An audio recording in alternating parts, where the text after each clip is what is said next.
avez d'abord retenu que les personnes poursuivies, dont M. Olivier Bokor et M. Olvat Omeki, ainsi que M. Bagidi, si ma mémoire est exacte, dans une maison d'arrêt en attendant la décision. Combien de personnes sont finalement citées à la fin de cette journée? Et surtout, décrivez-nous la procédure, parce qu'entre-temps, pour les arrestations des avocats, dans votre sortie, vous avez relevé des irrégularités. Bon, d'abord, votre question a deux volets distincts. D'abord, le nombre de personnes. Il y a eu 5 personnes qui sont poursuivies. Et il faut retenir que de façon schématique, 3 ont fait l'objet de mandats de dépôt et les 2 autres sont poursuivis sous contrôle judiciaire. Techniquement, ça signifie qu'ils bénéficient d'une poursuite sans mandat, mais avec une liberté relativement restreinte. Et donc, ils vont retourner chez eux après avoir accompli certaines formalités. Oui, la procédure aujourd'hui, elle a été respectée comparativement aux arrestations? Oui, la procédure a été respectée. Vous savez, les faits sont criminels. Et quand les faits sont criminels, la loi exige que l'instruction préparatoire est obligatoire. C'est-à-dire, un juge d'instruction doit connaître des faits et pousser les investigations avant qu'une juridiction, au fond, ne soit saisie. Et donc, pour ce faire, il faut un réquisitoire introductif qui est délivré par le procureur de la République ou le procureur spécial en l'espèce. Et donc, c'est sur cette réquisition, ou c'est cette réquisition qui saisit le juge d'instruction. Donc, ce qui s'est passé ce matin a été exact. Il faut aussi noter que le procureur spécial nous a accordé un bon moment pour que nous puissions prendre connaissance du dossier. Quand il nous a appelé, on lui avait dit et que nous n'étions pas prêts, il nous a également accordé du temps. Donc, quand ça ne va pas, il faut le dire, mais quand ça va, également, il faut le dire. Et après la comparution devant la chambre d'instruction, son rôle est de poser une inculpation. Et après ça, on s'est retrouvé devant la chambre des libertés de la détention, dont le rôle, il faille le préciser, n'est pas de connaître du fond du dossier, n'est pas de dire si les faits reprochés aux mises en cause sont constitués ou non. Mais son rôle est de statuer sur la détention provisoire. C'est-à-dire que lorsque le ministère public estime que les mises en cause doivent être poursuivies ou gardées en détention provisoire en attendant le jugement, le rôle de la chambre des libertés de la détention, c'est de connaître exclusivement de cette question. Et donc c'est ce qui s'est passé. Nous avons passé les 3 étapes, la présentation devant le parquet spécial, la comparution devant la chambre d'instruction, et puis nous avons fini ce soir devant la chambre des libertés. Vos clients ont nié les faits et vous êtes visiblement satisfait. Est-ce que c'est la vraie conclusion quand je la tire comme ça? Qui vous a dit qu'ils ont nié? Les mots en droit, ils ont un sens précis. Vous niez ce que vous aviez fait. Il n'y a pas eu de négation, mais il y a eu la non-reconnaissance.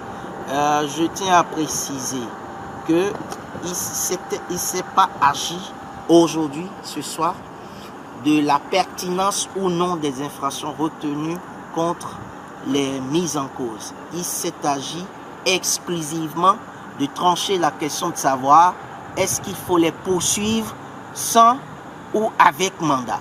Et donc la Chambre des libertés de la détention ne tranche pas le fond du litige. Cependant, évidemment, pour pouvoir poursuivre quelqu'un, il faut qu'il y ait ce qu'on appelle, pour pouvoir apprécier d'abord s'il faut poursuivre, et en plus s'il faut poursuivre avec mandat, il faut qu'il y ait une certaine charge.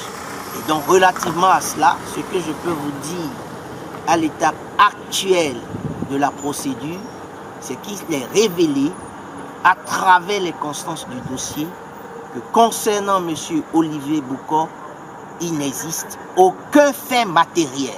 Vous savez, la justice pénale ne se fonde pas sur des déductions, des présomptions, des suppositions, non. La justice pénale se fonde sur des faits concrets. Et parlant de faits concrets, il n'existe pas. Et le colonel qui est présenté comme le chef d'orchestre, ou qui peut être présenté comme le chef d'orchestre, a reconnu lui-même qu'il n'a eu aucune discussion avec M. Olivier Bokor relativement à ce qu'il a appelé une tentative d'atteinte à la sûreté de l'État ou tentative de coup d'État, tout ce que vous voulez.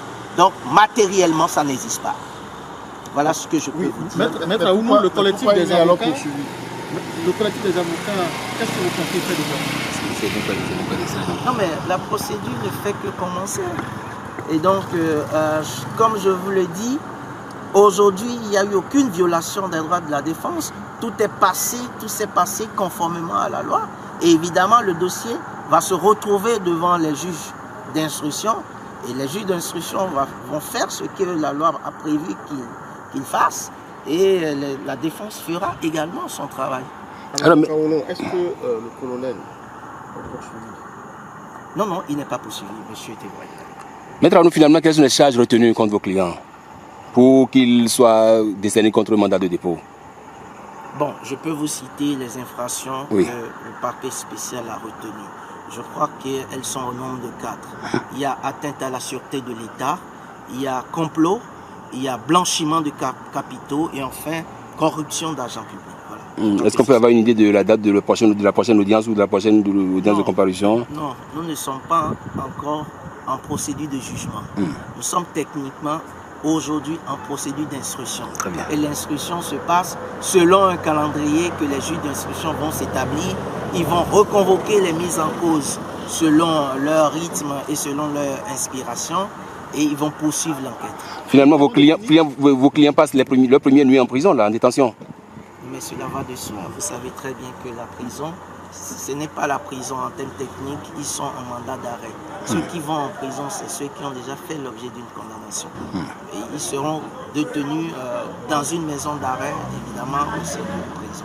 Et bon, vous savez, cela va de soi. C'est la conséquence des mandats qui ont été délivrés. Vous avez passé une journée, Maître Aoumou, avec vos clients. Quel est le moral après toutes ces journées de vos clients? Vous savez, le moral pour moi, c'est une question de vie privée.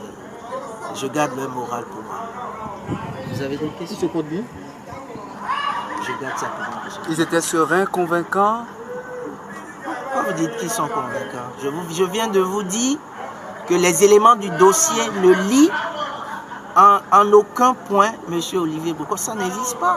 Je ne peux pas vous étaler ici les détails. Mais retenez qu'il est constant au dossier qu'il n'y a pas de lien. Mais il n'est pas tout à fait surprenant que les juges aient décidé de poursuivre avec mandat. Ce que la presse doit retenir, c'est que nous ne sommes pas au fond.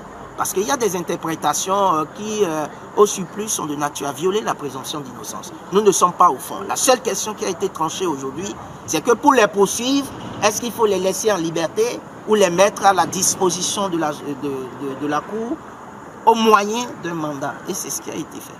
Alors, maître, vous l'avez dit, les charges ne sont peut-être pas suffisantes.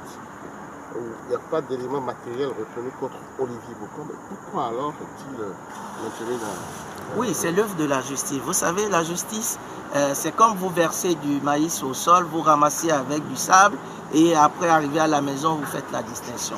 Au fait, comme je vous l'ai dit, la question qui était posée aux juges aujourd'hui n'est pas de savoir s'ils ont commis ou pas.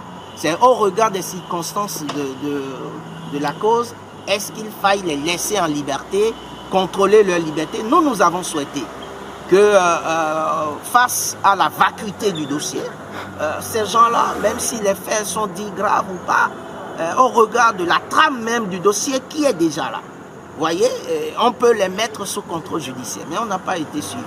Mais une fois encore, nous ne sommes qu'au petit matin de ce processus judiciaire. Est-ce qu'il a des chances de s'en sortir? Évidemment, monsieur. Je viens de vous dire, il n'y a pas de chance. Quand on ne trouve pas maintenant, on ne trouvera pas. On ne fabrique pas les preuves en droit pénal. Merci. Merci, maître. Je n'ai pas l'habitude d'exposer mes états. Cependant que mon client était serein, il ne reconnaissait pas les faits qui sont à sa charge.